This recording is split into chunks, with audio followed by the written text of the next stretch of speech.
Hello hello sir, confirm ही तो करें ना सब। कोई-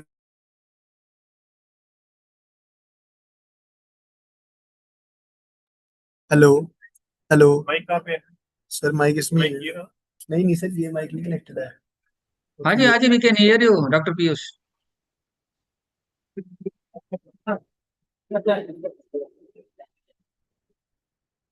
तो देखना वॉल्यूम में वाला सर दिखा है। प्रिंसिपल का म्यूट कर। फुल कर दिया है, बोलना सही है। Hello hello, am I audible? या you are audible. You are audible. Hello.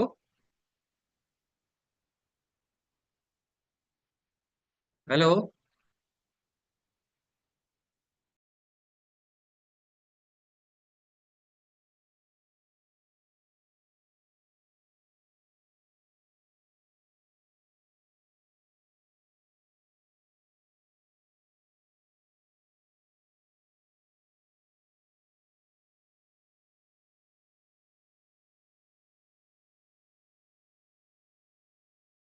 बेटी देखो, गया ना, इधर देखो, इधर कर रहा हूँ ना, इधर ऑप्शन कर रहा हूँ मैं इधर।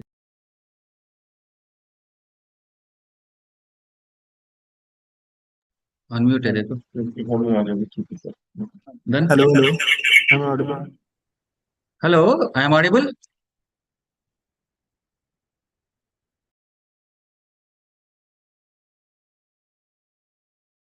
Yes sir, you audible. Silence में। Okay. Yeah thank you.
Hello hello.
Sir, we start, sir. Sir 13 states में रजिस्टर हो गए सर 13 स्टेट से रजिस्टर 13 स्टेट से स्टूडेंट्स फैकल्टी स्टूडेंट्स सारे 13 स्टेट्स ਤੋਂ sir 13 different states of India 13 ਸਟੇਟਾਂ ਦੇ ਵਿੱਚ ਰਜਿਸਟਰਡ ਹੋਏ ਆ How many delegates?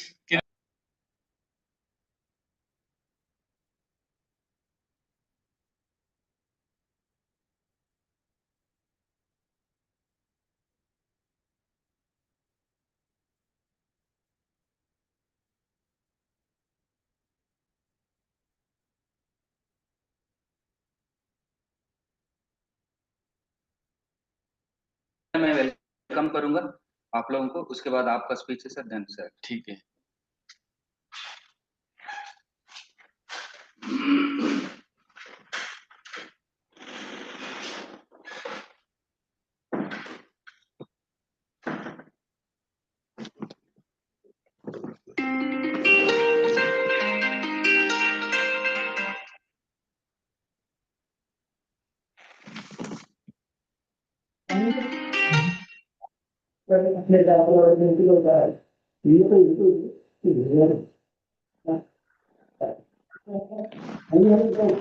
सर अभी स्टार्ट कर रहे सर ये सारी वीडियो बंद की है अभी बंद कर दीजिए जैसे आप स्टार्ट करने वाला आप कर दीजिए आपकी रिपोर्ट नहीं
Sir, can we stand on? You can start. Kindly start. Okay, sir. Good afternoon, everyone. A very warm welcome to our respected Director Dr. Gursevak Singh sir, Joint Director Sardar Swaranjit Singh Gill sir, Principal Dr. M.K. Sunil sir, all our esteemed Head of Departments, faculty members, and my dear friends. We all are gathered here today in this webinar to seek guidance on a very interesting and insightful topic. I would sincerely request our worthy management to inaugurate this event firstly.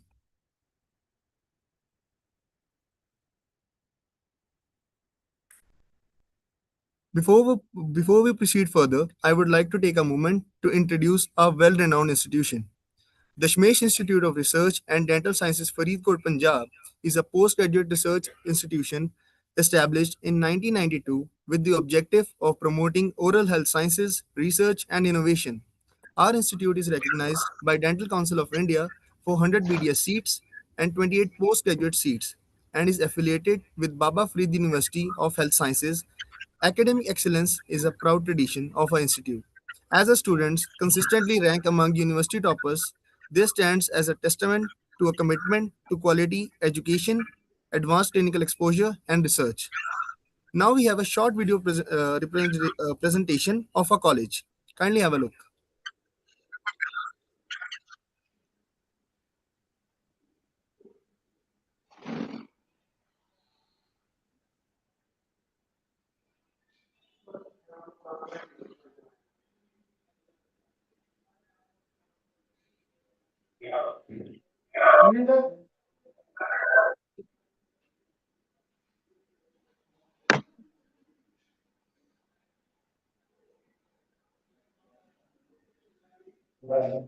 Should I speak?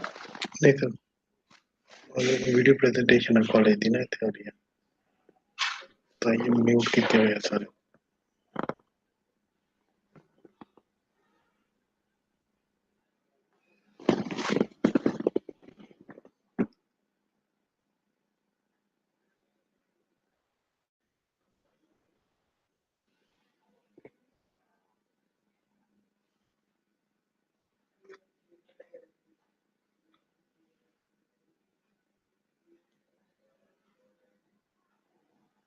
I think we have a trouble playing the video. I'll start first the video. They say every mark tells a story, but today we are going to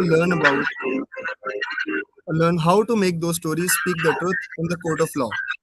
With this thought, it gives me great pleasure to introduce our esteemed guest speaker, Dr. Rohit Sharma, and welcome you all to this truly groundbreaking event titled Forensic Odontology Bite Marks Revelation. For the very first time at the Shmesh Institute of Research and Dental Sciences, we are stepping beyond clinic and into the fascinating world of criminal investigation. Today's webinar, Bite Marks Revelation, is a deep dive into the fascinating world of forensic odontology. We will explore how a simple impression can become the ultimate smoking gun in solving complex cases. Whether you are a student, a faculty member, or a curious professional, get ready to see dentistry from a completely new forensic perspective. Let's uncover the evidence one bite at a time. Now I will request our respected principal sir, Dr. M.K. Sunil sir, to kindly deliver the welcome address. Good afternoon, everyone. And I respected our director, sir, Dr. Gurusevak Singh, and respected our joint director, sir, Swanajit Singh Gill, sir, and I and other faculty members and the speaker, today's speaker, and my dear students, and all the fellow colleagues. Today we have started the webinar series at Dasmesh Institute of Research and Dental Sciences, Faridkot, Punjab.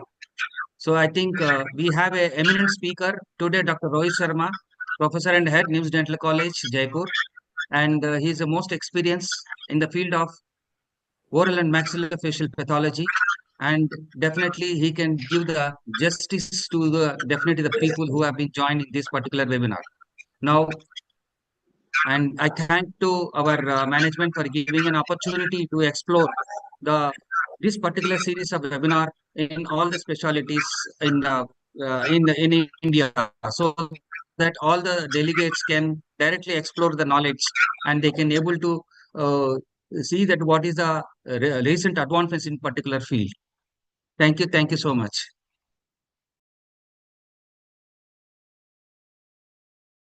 Thank you so much, sir. Now I would like to invite our respected director, Dr. Gursevak Singh sir, to share a few words.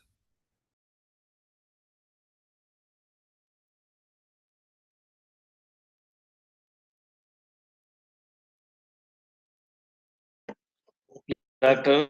M.K.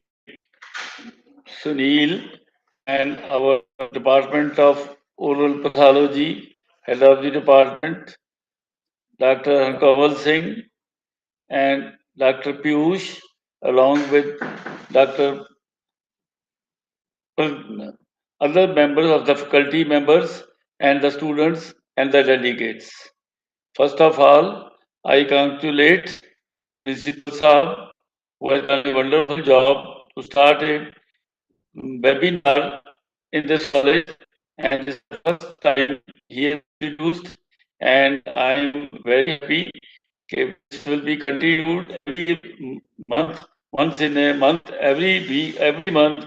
He will be having this webinar in our college. And today's speaker, Dr.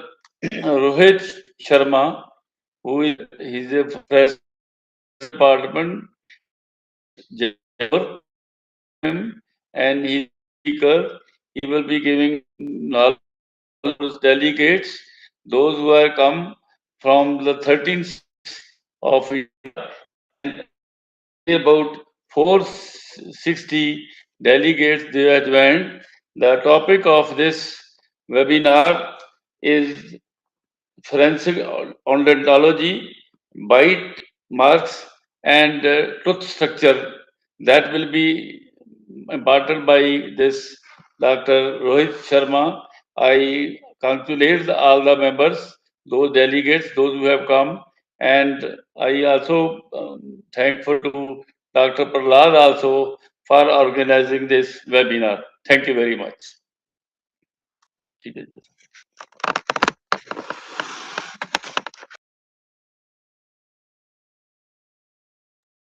Thank you so much, Gursevak sir. I now request Sardar Swaranjit Singh Gill sir to kindly address the gathering. Hello, am I audible? You are audible, sir. Okay. Very respected Dr. Gursev Singh ji, our principal, Mr. Dr. M. K. Sunil, and faculty, as well as Dr. Rohit Sharma, who's going to deliver the keynote webinar today, and very respected the other members who have joined our meeting. So I would just like to tell you about our society and the college. We are in dental education since 1992 at Fरीदकोट in Punjab. And our society is running 12 institutions. We have in education since 1955. A very long journey. It's been more than 70 years that we are serving this area. And today's webinar is on bite marks and its relevance in forensic sciences. So I wish that all the delegates take full advantage of this webinar, and because the Dr. Rohit Sharma, who is professor and head department of oral pathology in MIMS Dental College, Jaipur, who is an experienced and well-versed professor in this field.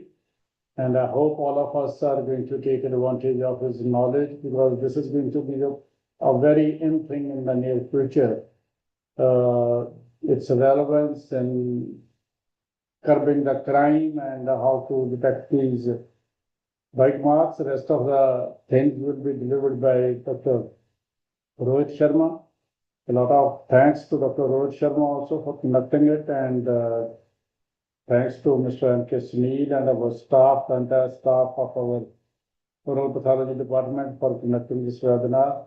And I welcome all of you. Thank you. Thank you very much.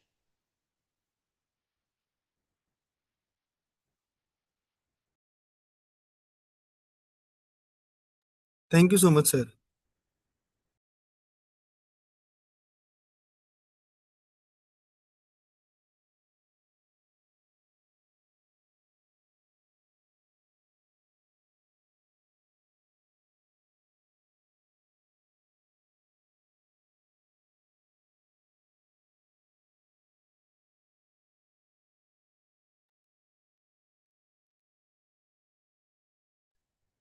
We have a video for a college. Please have a look.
Mhm.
Video की आवाज नहीं आ रही sir.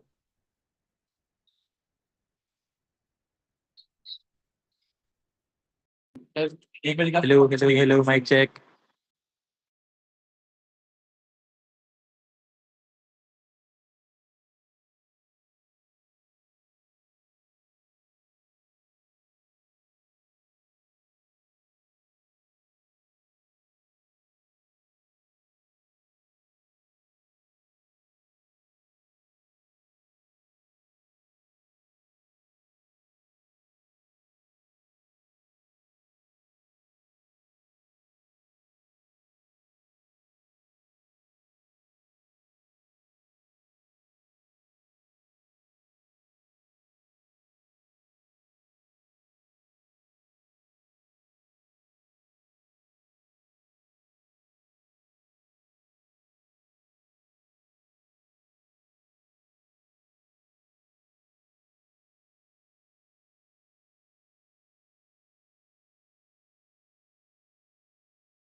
Moving ahead, I would like to invite Dr. Harkaval Singh Sir, Head of Department of Oral Pathology, to introduce our guest speaker for today's event.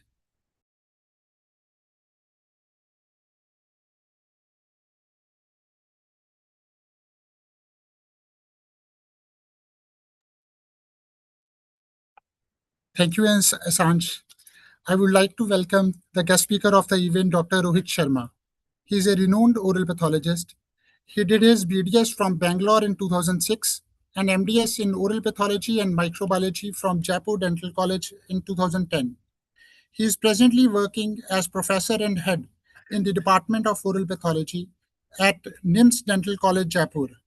He has having several publications and paper presentations in national and international journals. He is having few patents to his credit. He has keen interest in forensic odontology, especially bite marks in criminal investigations. He is having books on forensic odontology to his credit. I would like to welcome Sir to share his wisdom with our delegates, as we have registered more than 450 students and delegates from 13 different states. Sir, I would like to welcome you. Sir, please share your thoughts with our delegates.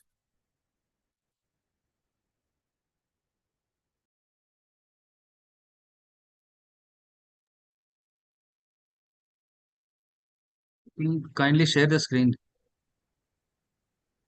Uh, shall I start, sir? Yeah. Kindly start, please. Okay. Uh, Thank you, sir. And thank you, Dr. Hakawal Prignu. First of all, I would like to thank the respected director, Dr. Gursevik Singh ji, and respected joint director, Mr. S.S. Gilgi, for providing me such a great opportunity on such a good platform.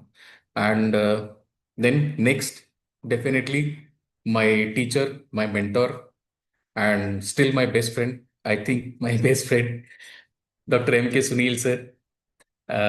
Thank you, sir, for providing me such an opportunity. And thank you to the respected HOD, Dr. Harkaval Preet, sir, and Dr. Piyush Gandhi for impeccable program. Okay. So let's start with the program. I would share my PPT now.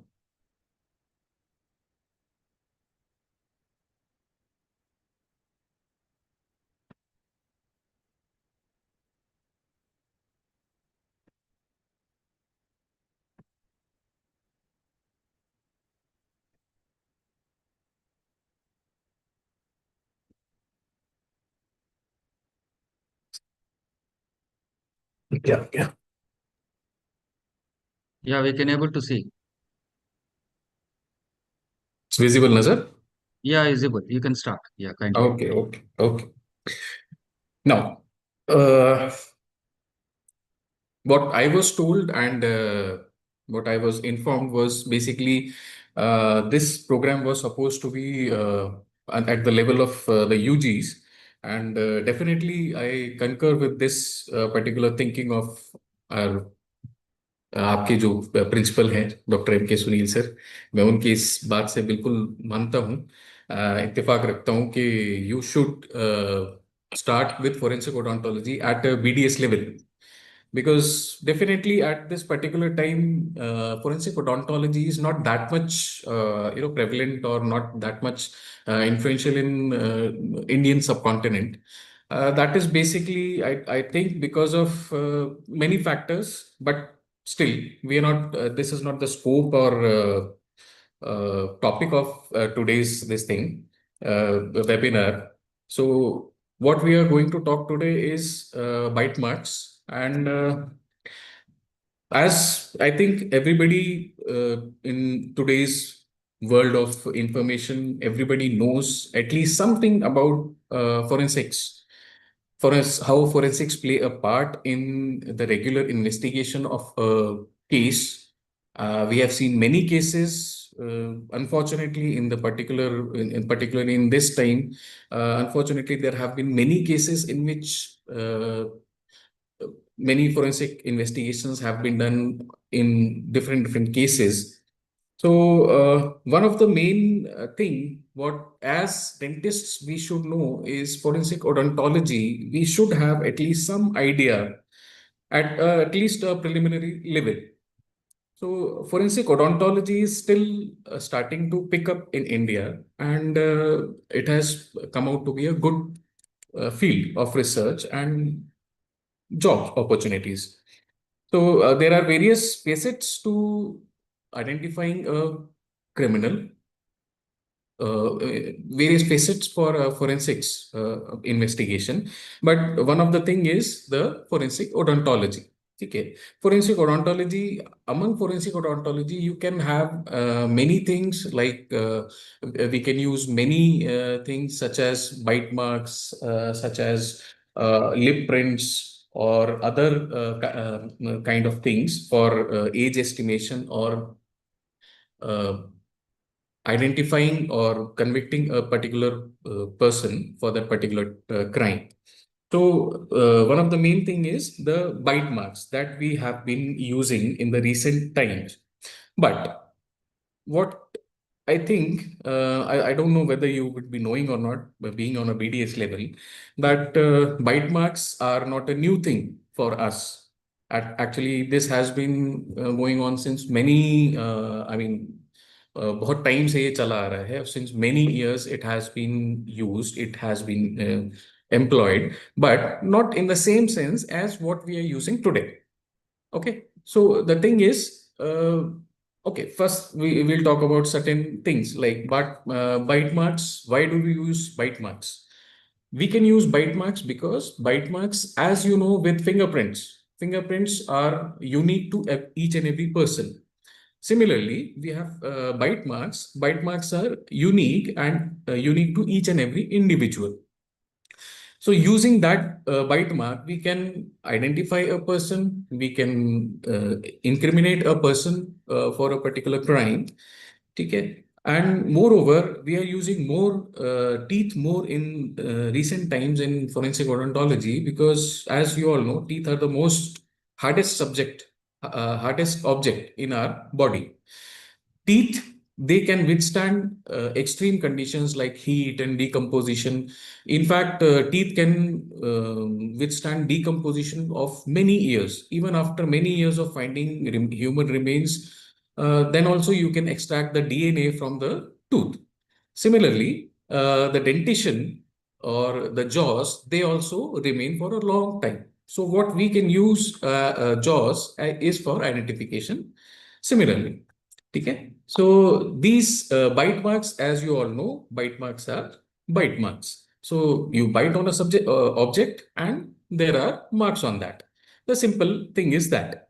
So these bite marks in a criminal investigation or in disasters like earthquakes, fires, or anything, forest fires or anything.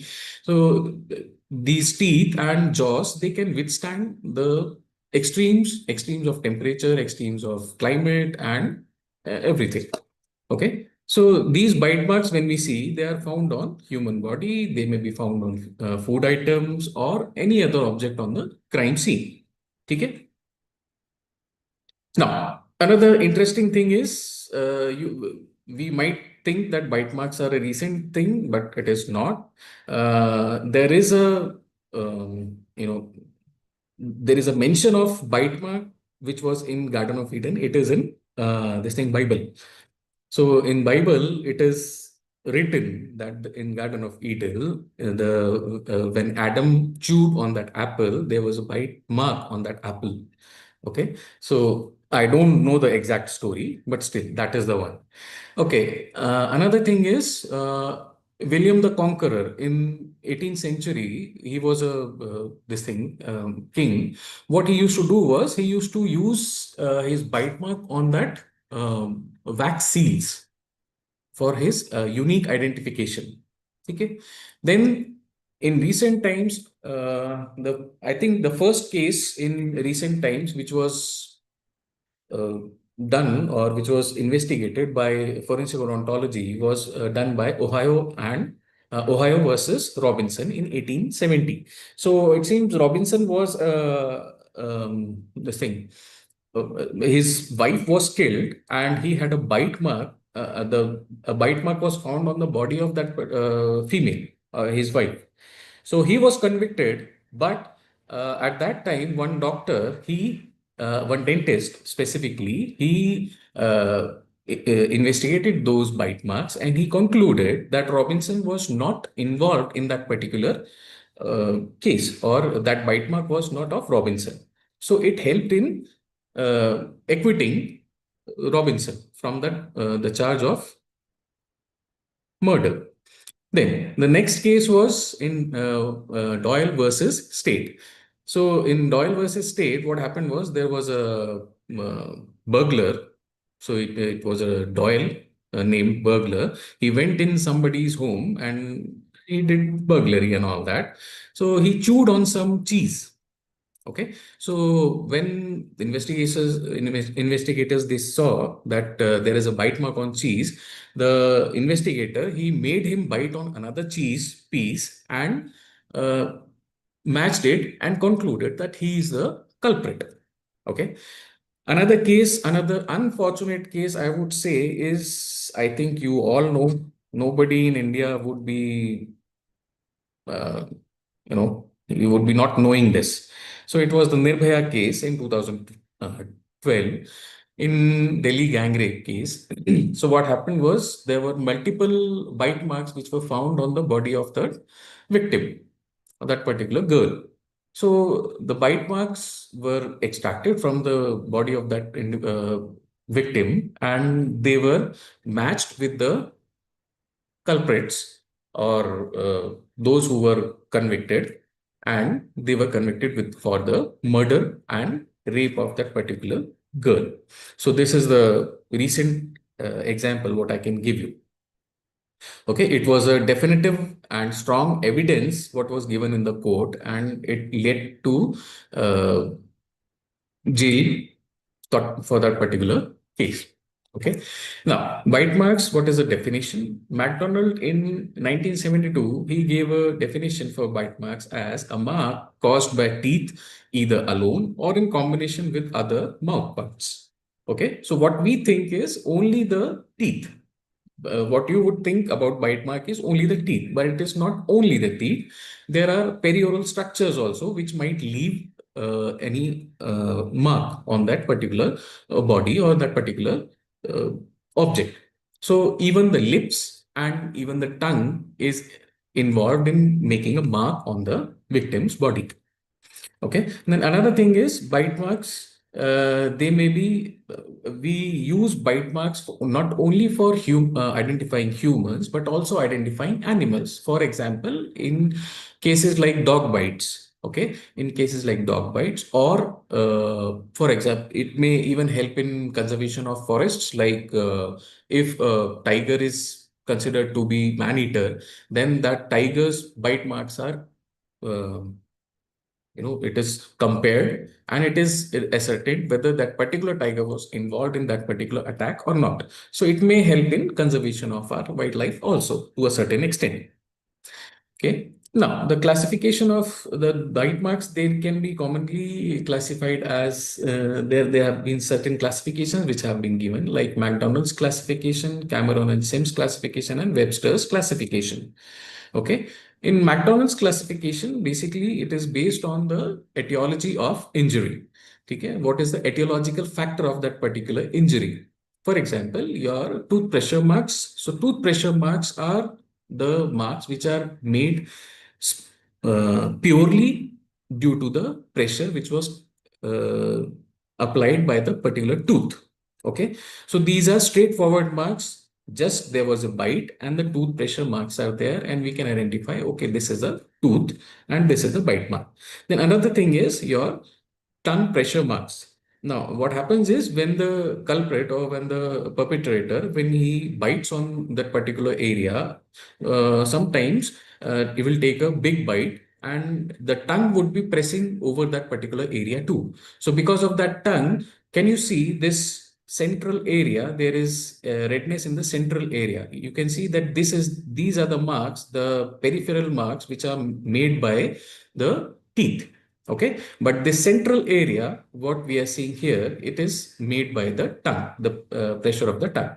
Another thing is your tooth scrape marks. The scrape marks as might be the victim was struggling or something, and because of that, the tooth scrapes over it, and that makes a tooth scrape mark. Okay, then comes your Cameroon and Sims classification, which is depending on the agent, which considers two things. One is depending on the agent, that is whether it was a human bite or whether it was a animal bite. And the second one, second consideration is depending on the material on which it was bitten. Okay, so it could be skin or body tissue, it could be any food stuff which is present there, any other material which is also present there. They might also present with bite marks. For example, what you can see here is the copy or book in which the bite marks can be seen on the paper. Okay. Now, the Webster's classification, on the other hand, it is used for identification of bite marks on the food items. Okay. Now, the food items, for food items, what we have is three types are there. Type 1 is the limited penetration. Okay, limited penetration is there, and these kind of marks would be found on hard objects like your hard chocolate, in which complete bite was not there, but you can find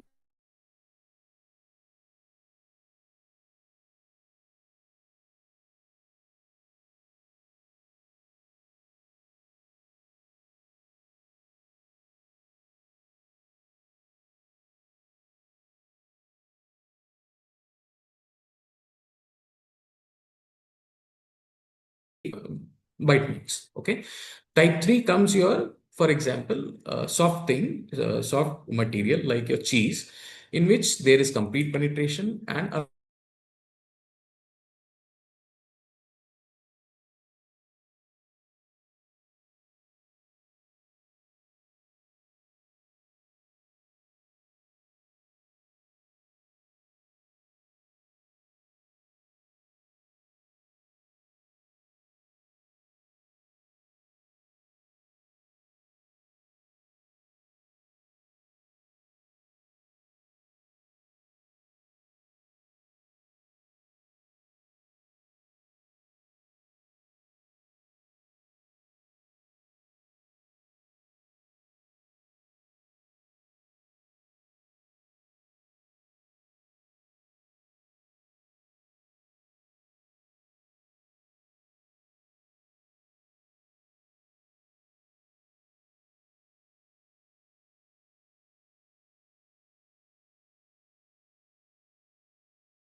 that's it.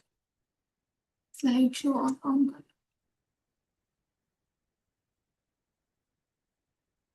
So I hope I am audible now. Yeah, you are audible. Yeah, you are audible. Yeah. Okay, okay, okay, sir. Okay. Fine. Sorry for disturbance. I think I lost my net connection. No Okay, problem. so No problem. Please carry on. Yeah. okay, okay. Thank you, sir. Thank you. Okay, then now the thing is, sorry, I forgot where was I? So what I was saying is that bite marks we have to record as soon as possible, because as the time period progresses, it is definitely inflammation. It is on a living tissue, then definitely it would fade off. So what we have to do is time is of essence. Okay, but in a dead body, bite marks might remain always. Okay, so that is not an issue. But in living tissue, we have to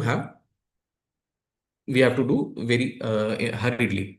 Okay, so now what would happen is first indentations would appear, then it would be followed by an edema, and later on what happens is the bite mark where there it was present, there appears a subcutaneous bleeding. Okay.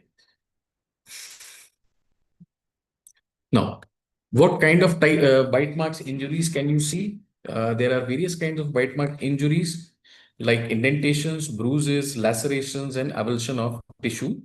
So what you can see here is the different kinds of bite marks, what you can see. So this first thing is just a hemorrhage. There was not a proper bite. It was what we would think is it is just a scrape mark and there is a hemorrhage there. Okay. The lacerations are pretty serious injuries because lacerations mostly they occur in bite marks or bite injuries which are caused by animals because they have big canine teeth. Then, if it is a very avulsion might occur if it is a very violent crime in which bite force was applied very much, then it might lead to avulsion or removal of certain tissue material from that particular site.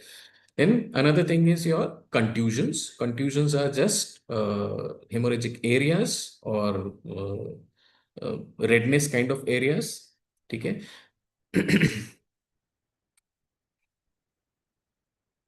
Now, for identification of bite marks, what we have to see is the gross characteristics, class characteristics, and individual characteristics of that particular uh, tooth.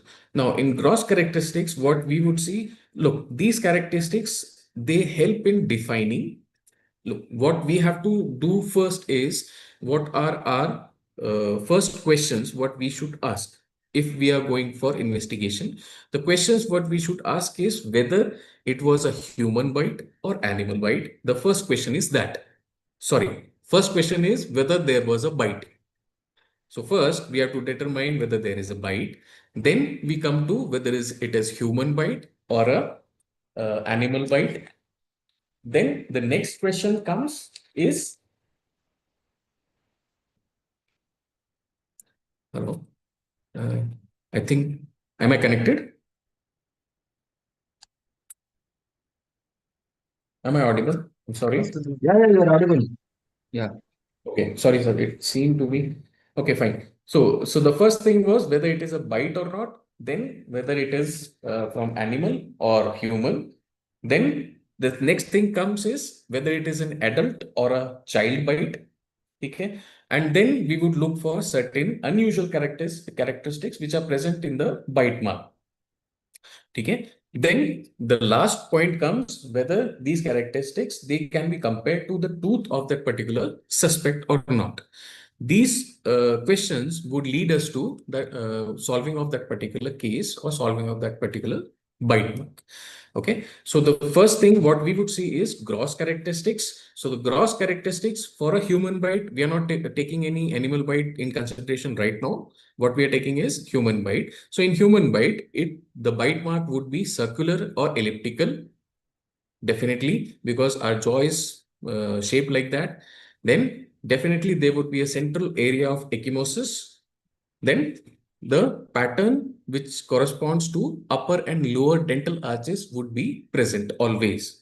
So always we have to look for pattern which is present there so that we can determine whether it is a human bite or an animal bite. So this gross characteristics, it defines that. Then comes your class characteristics. Class characteristics is defined, class characteristics, it gives us an idea or what we can identify is which all teeth are there, which all teeth are present in that particular bite. So that would give us an idea how to match that particular bite with that particular incriminated subject. Now, first thing is incisors, how they will leave mark. Incisors, if you can remember, the cross section of incisors is definitely a rectangle. So definitely the mark of bite mark from an incisor would be rectangular, while from canine, it would be triangular or it might be rectangular in some cases, depending on the shape of that particular tooth. Okay. Coming to the premolars and molars are very rarely found or less found. But whenever premolars and molars are present in that particular bite mark, it would be spherical or it might be point-shaped marks. Coming to individual characteristics, for example, your unique dental features such as tooth rotations, fractured teeth, and spacing and missing teeth. These characteristics, they help in eliminating the suspects. Okay? Elimination and definite identification of subject is possible because of these individual characteristics, in which might be one tooth is showing there is a rotation in that particular tooth, or a tooth is fractured, or any other kind of anomaly or different from normal, what you would see in that particular bite. That would determine whether it is coinciding with that particular incriminating subject or not. Now, coming to common sites where you will find bite marks. Okay. Now, the bite marks, if you say so, bite marks can be found anywhere, but there are certain sites which are more probably, which are more prone for bites.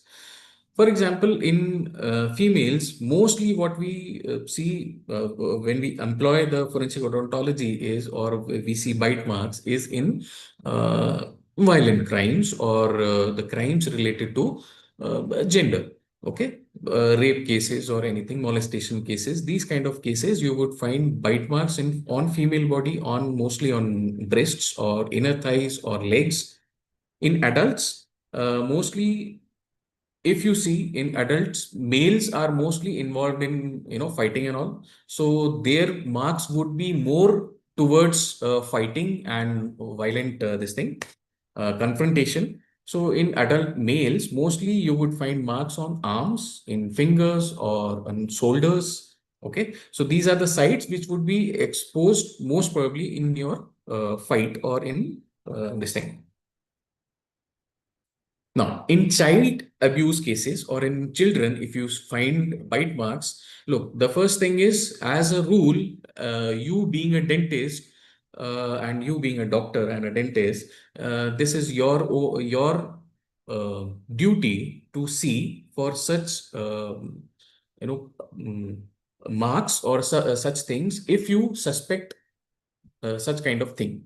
Okay, if the patient comes to you, the child comes to you, and you see such kind of marks on that particular patient, this is your moral obligation to report such cases to the police. Okay, so that is why it is very important that even general dentists know what are the bite marks you see in child abuse cases. So in child abuse cases, 50% of child abuse cases, the injuries would be in oral and perioral region. Okay, that is why it is very important for dentists to know these kind of marks. Okay, so these bite marks in children, it may indicate physical punishment or sexual abuse. Okay, now a bite can be of many people. Okay, sometimes even the child can bite himself. Okay, in some cases might be due to some conditions or something. So if the bite is made by the child himself, how you would identify whether it is an adult bite or a child bite? So the adult bite is, we consider it as adult bite if intercanine distance is more than 3 centimeters. So that is considered as an adult bite.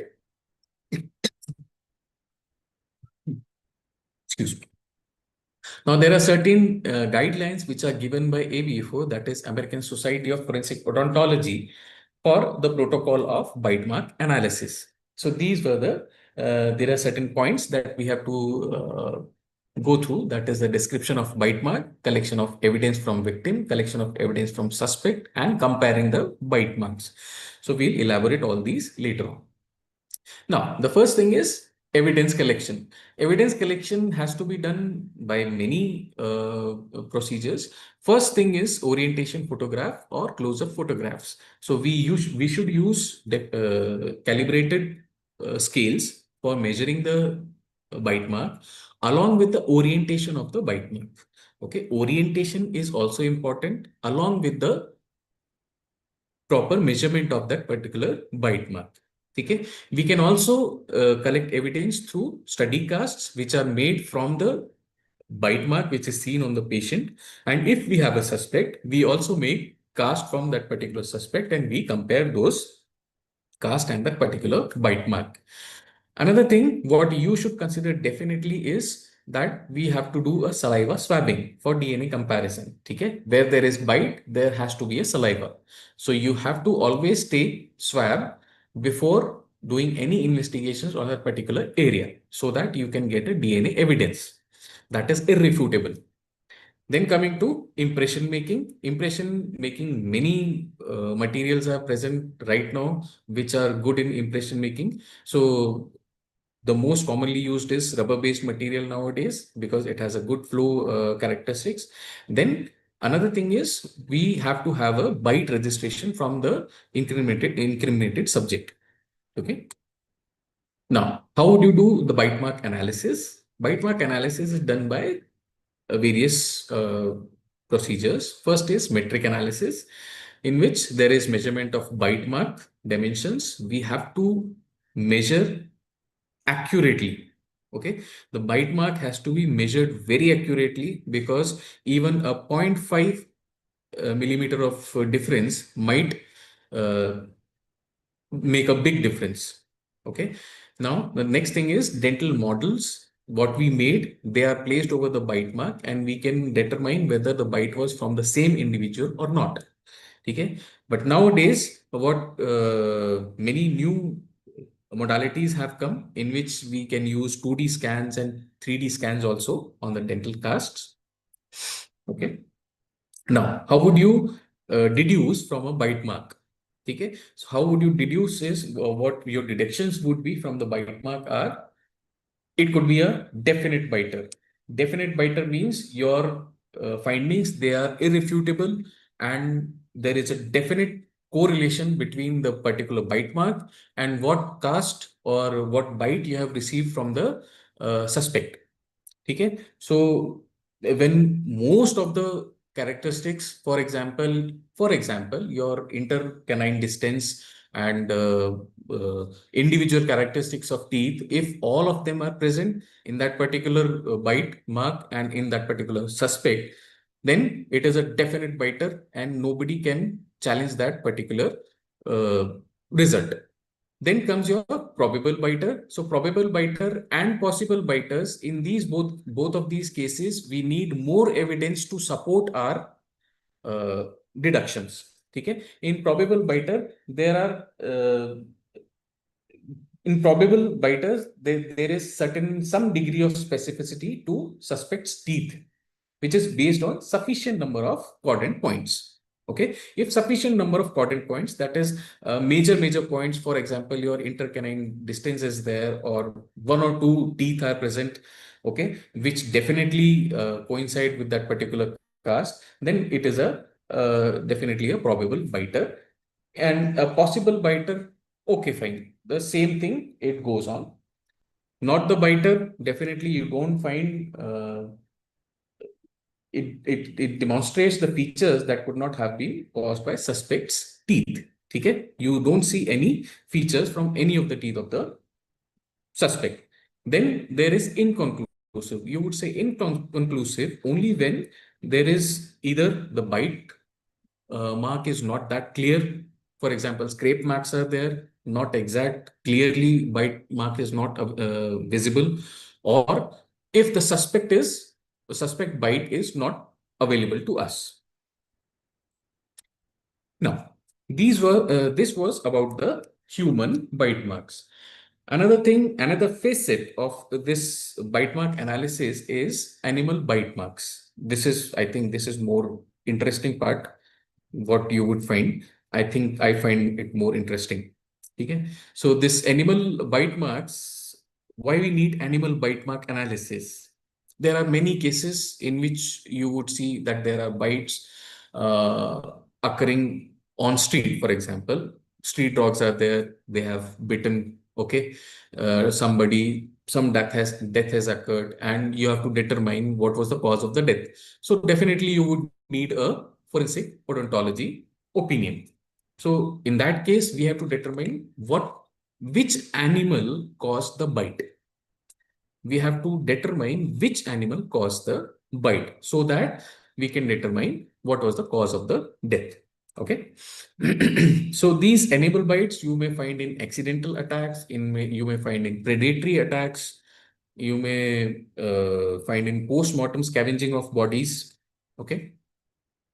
So mostly what animals would cause bites, definitely we all know dog family, for example, dogs, wolves and fox. Then coming your cat family, that feline family, that is domestic cats, tigers and leopards. Then comes your rodents, even rodent bites can be there, rats and squirrels, reptiles like snakes and crocodiles, and fishes like sharks and any other fish. Okay. But for identification of these kind of bites, we need to have a proper study of animal dentition. Okay. So now, sorry. Okay.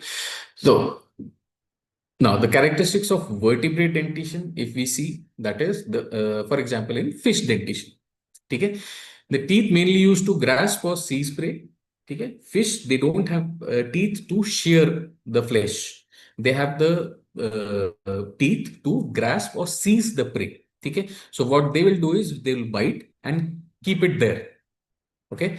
So they have a different kind of tooth morphology. Okay. Usually the teeth they have is conical in shape, and mostly the most of the fishes they show homodont dentition, that is all teeth are similar in shape.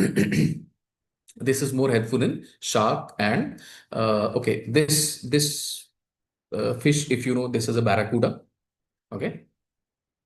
Now, another thing is your reptile dentition. That is your reptiles. Mostly what you would encounter is definitely your crocodile. Crocodiles are the most prevalent cause of deaths in rivers or something. If we find a dead man there or anybody, we can identify from the bite that whether it was crocodile bite or any other.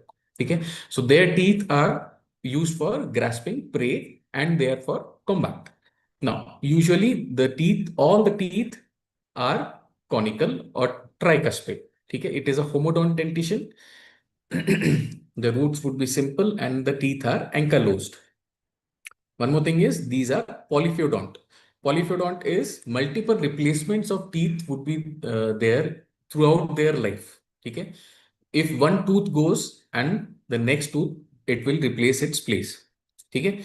So, but being polyphyodont, what happens is sometimes the tooth would still be lost in that particular bite.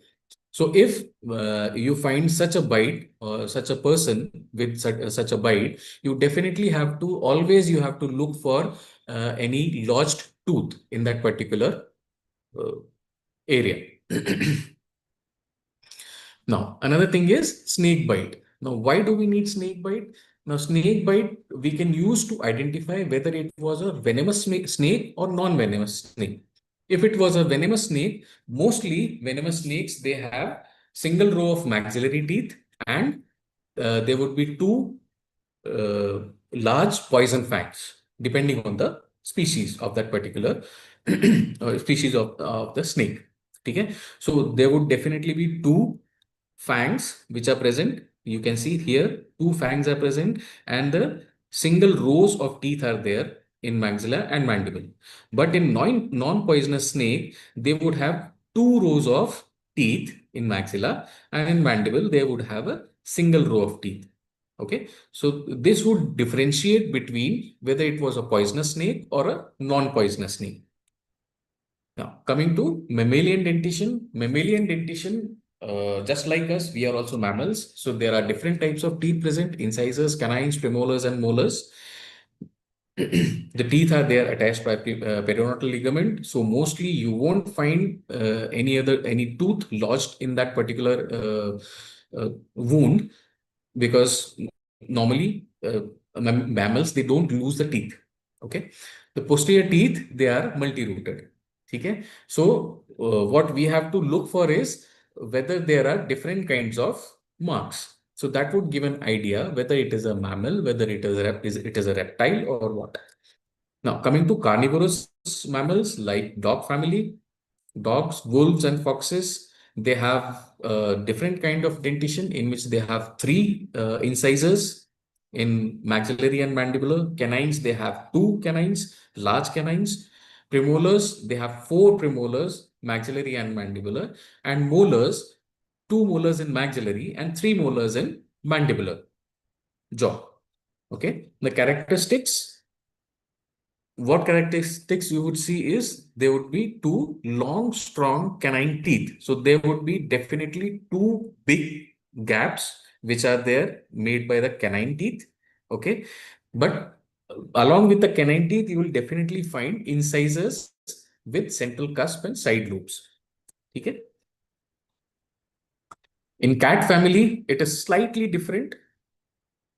Domestic cat, tiger, and leopard bites mostly we see. Dental formula for cat family is incisors. They have three incisors, maxillary and mandibular. They have one canine, maxillary and mandibular, that is in one side. Okay. Premolars, there are three premolars in maxillary and two premolars in the mandibular, and one molar each. Now, one more thing is they have even larger canines and more powerful canines than even the canine family, your Canidae family. Okay, carnassial teeth. Carnassial teeth are basically the special blade-like teeth which are seen in carnivores. They are used for shearing of the flesh.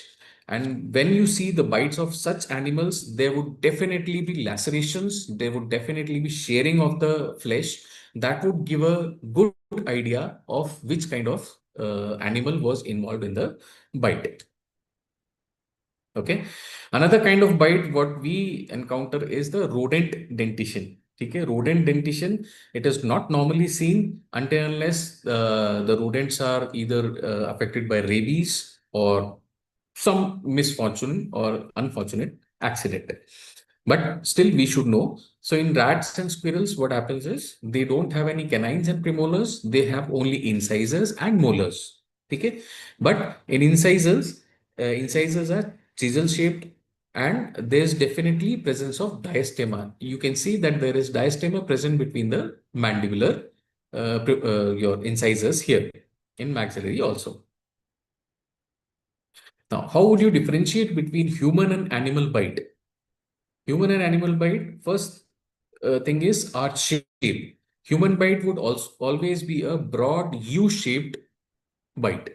Okay, it would be a U-shaped because our jaws are shaped like that. While animal bite would be a V-shaped bite. The teeth in humans, definitely we have smaller canines, but in animals they have sharp and large canines.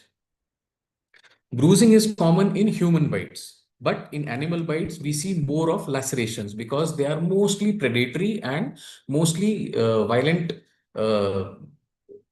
Tug of war is involved mostly. So that would show mostly lacerations. Moderate tissue damage would be seen in human bite, but in animal bite, there would tissue damage would be more extensive. Common site for human bite is breast, thighs, shoulders, okay? But in animal bite, it would be more in extremities. So by these, you can differentiate between human and animal bites. This is the comparison of if we put all the bites in the same scale, these are the bites of different kinds of bites, what you can see. Okay? These scales, these are not on the same scale. What we have done is we have made them on the same scale. Otherwise, a tiger's jaw is very large, but what we have done here is we had minimized it. So what you can see is uh, what all you can see here is there are big incisor marks Okay, and sorry, big canine marks and incisor marks in the center. But you can see definitely that this is a human bite, and here you can see there are no gouging wounds because the canines are small. So there are no holes there. So that would differentiate between a animal and human. At least that you can do. So why do we need to identify animal bite? Because definitely we have to know which animal species, for example, in venomous and non-venomous snakes. Okay, we got to know which kind of snake it was there.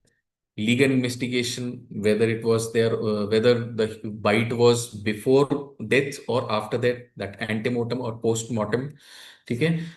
Then another thing is importance of wildlife conservation. Conservation, why? Because if you kill another tiger who has not eaten a human, then it would be wrong, right? So in that case, we can save a tiger which is innocent.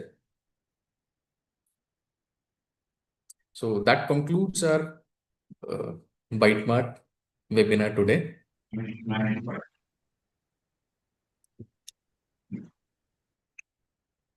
Sir.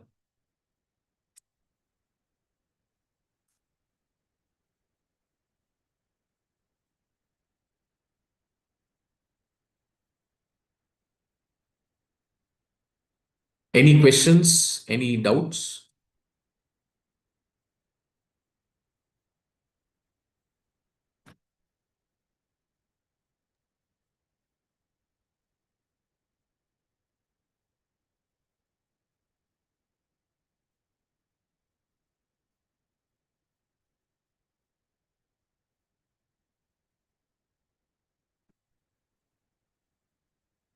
Am I audible, sir?